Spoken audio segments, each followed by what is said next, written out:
اچھا عنقریب انہیں معلوم ہو جائے گا. کیا یہ دیکھتے نہیں ہیں کہ ہم نے ایک پرامن حرم بنا دیا ہے؟ کیا یہ دیکھتے نہیں ہیں کہ ہم نے ایک پرامن حرم بنا دیا ہے؟ حالانکہ ان کے گرد و پیش کے لوگ اچک لیے جاتے ہیں. یعنی مکہ کو اللہ نے پرامن جگہ بنایا.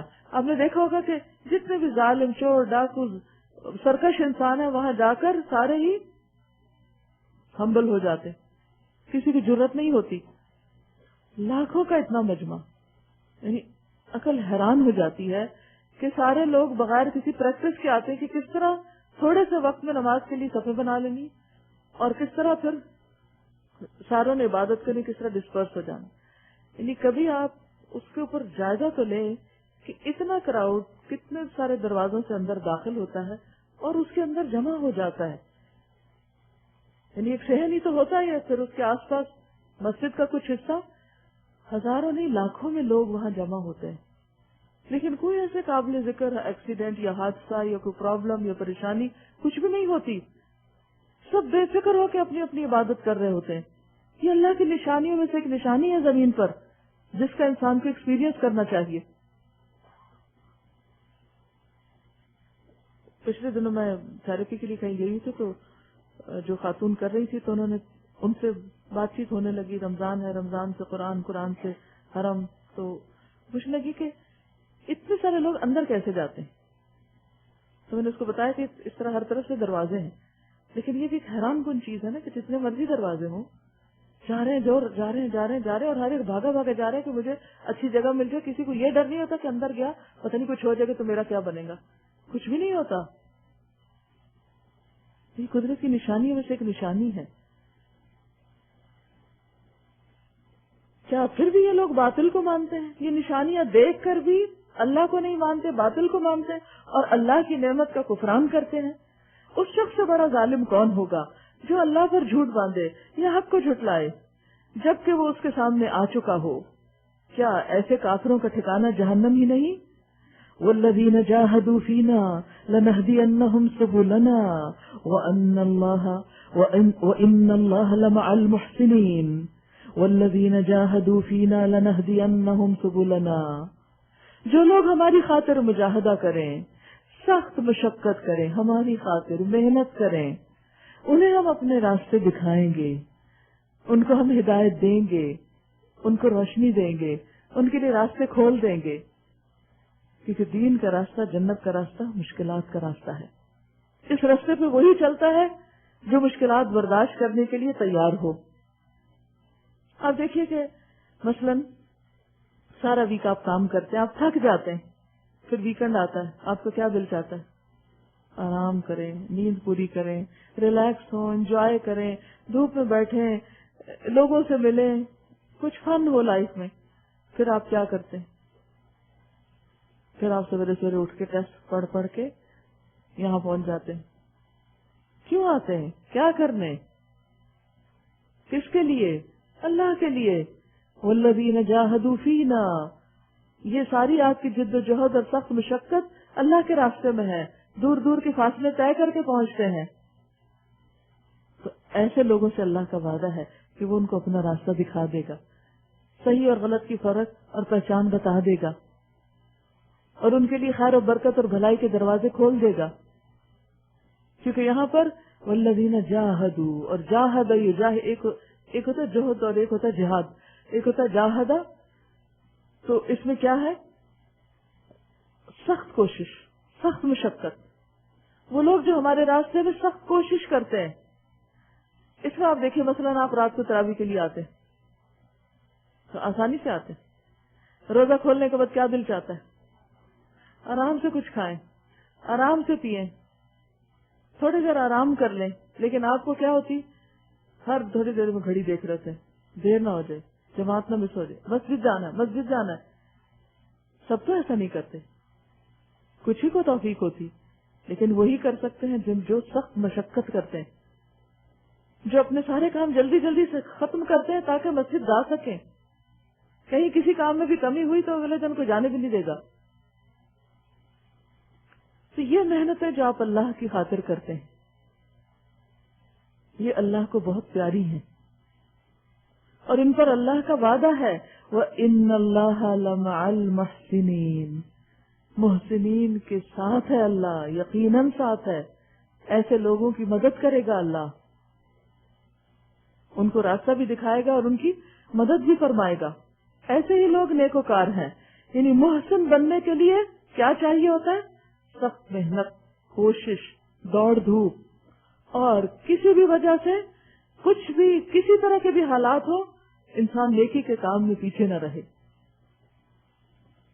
اس کا دل مسجد میں خیر اور بھلائی کے کام میں اللہ کے ذکر میں اٹکا ہوا ہو، تبھی انسان محنت کر سکتا ہے۔ اور اس میں آپ دیکھیے کہ جب آپ کا دل اٹک جاتا ہے نا، پھر آپ کو محنت بھی نہیں لگتی، آپ نوٹس بھی نہیں کرتے کہ آپ کیا کر رہے ہیں، پھر وہ آپ کے لیے آسانی ہو جاتی، وہ کام کرنے آسان ہو جاتے ہیں، بلکہ اس میں اس تھکاوٹ میں اس مشقت میں لطف آنے لگتا ہے۔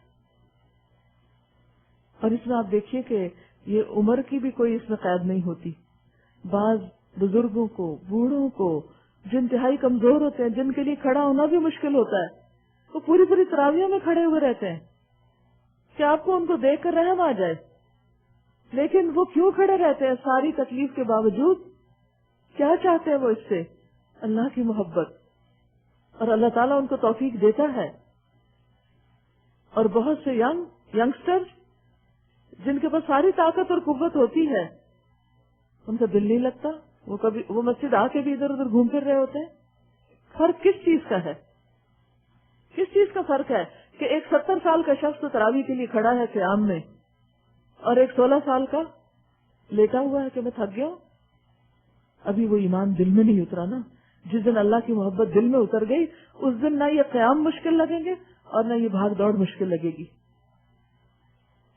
سورۃ الروم، بسم اللہ ہے۔ لیکن آپ دیکھیے ہمارا طرز عمل کیا ہوتا ہے، اور ہم کیا چاہتے ہیں؟ دین کو کیسے سیکھنا چاہتے ہیں، کیسے اس کو پریکٹس کرنا چاہتے ہیں؟ کنوینئنس کے ساتھ، بس جتنا مجھے کنوینئنٹ ہے، جتنی آسانی ہے، جتنی سہولت ہے، جہاں مشکل ہوئی بس میرا وہی پاور آف۔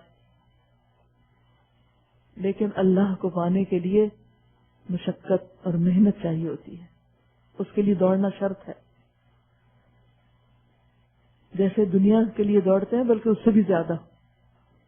دنیا کے لیے لوگ کیسے دوڑتے ہیں؟ صبح کے وقت 401 کو دیکھیں، دل دھرنے کی جگہ نہیں، back to back, bumper to bumper, ایک ہی خیال کہ بس منزل تک پہنچ جائے۔ یہ ہے والذین جاہدوا فینا، اسی تڑپ اور اسی لگن اور اسی محنت کے ساتھ اللہ کا دین سیکھنے کے لیے، دعویٰ کا کام کرنے کے لیے، اللہ کے بندوں کی خدمت کے لیے، اللہ کی محبت حاصل کرنے والے کاموں کے لیے اسی طرح پہنچے، پھر بندہ اللہ کو پا لیتا ہے۔ ایک حدیث قدسی میں آتا ہے، اللہ تعالیٰ قیامت کے دن فرمائیں گے، کیا ابن آدم میں بھوکا تھا، تو نے مجھے نہیں کھلایا؟ اللہ تعالیٰ فرمائیں گے، اب بندہ کہے گا اللہ آپ تو سب کو کھلاتے ہیں، آپ کیسے بھوکے ہو سکتے ہیں؟ فرمائے میرا فلاں بندہ بھوکا تھا، اگر تم اس کو کھلاتے تو مجھے وہاں پاتے، میں تم کو وہاں ملتا۔ لَنَهْدِيَنَّهُمْ سُبُلَنَا، پھر اسی طرح میں پیاسا تھا، تو نے مجھے پلایا نہیں، میں بیمار تھا، تو نے میری عیادت نہیں کی۔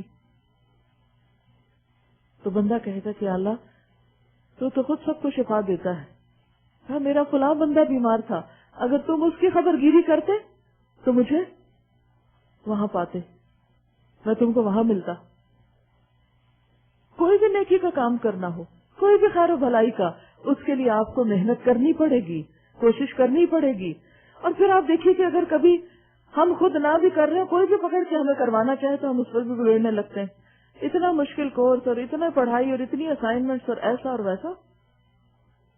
تو آپ یہ بھی چاہتے ہیں، آپ کی تمنا ہے، خواہش ہے، ڈریم ہے کہ آپ کو قرآن بغیر کسی واسطے کے براہ راست سمجھ آئے، کسی ترجمے کی کتاب اٹھائے بغیر قرآن سمجھ آئے، اور آپ بھی تراویحوں کو انجوائے کریں اور رو سکیں جب رونے والی آیات آئیں اور آپ کے دلوں کو جا کے چھوئے، لیکن آپ محنت کچھ بھی نہیں کرنا چاہتے، وقت بالکل نہیں نکالنا چاہتے۔ کیسے ملے گا یہ سب کچھ؟ نہیں مل سکتا جب تک کہ آپ سخت محنت نہیں کریں گے۔ دنیا سخت محنت کے بغیر نہیں ملتی، تو آخرت سخت محنت کے بغیر کیسے مل جائے گی؟ اور اگر ہم یہ سوچے ہوئے تو یہ بھول ہے، خوش فہمی ہے۔ سورة الروم. بسم اللہ الرحمن الرحیم.